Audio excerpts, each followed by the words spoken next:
Hello, मी लष्करा. तर सर्वांना महाशिवरात्रीच्या हार्दिक शुभेच्छा. आजचा दिवस खूप खास होता कारण आज आहे महाशिवरात्री.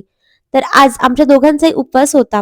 सकाळी लवकर उठून मस्तपैकी पूजा आटपून घेतली, पण घाईत-घाईत ते व्लॉग करायचं राहून गेलं.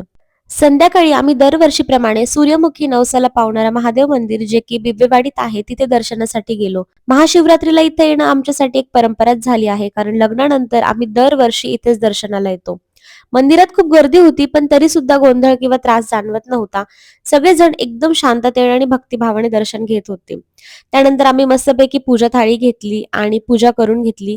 दुधाचा अभिषेकही केला. तिथे खास बर्फाचा शिवलिंग बनवलेला होता त्याचंही दर्शन घेतलं आणि प्रसादही घेतला. त्यानंतर आम्ही गेलो ज्ञान प्रबोधिनी चौकात जिथे उपवासासाठी खास मिळणारा प्रसिद्ध बटाटा वडा खाल्ला जो फक्त शिवरात्री, चतुर्थी किंवा नवरात्री किंवा मोठे जे उपवास असतात त्याच दिवशी मिळतो. घरी येताना मस्तपैकी श्रीमंत दगडूशेठ हलवाई गणपतीचं दर्शन घेतलं आणि अशा प्रकारे आमचा दिवस खूप शांत, भक्तिमय आणि समाधानाने संपला. Okay, bye.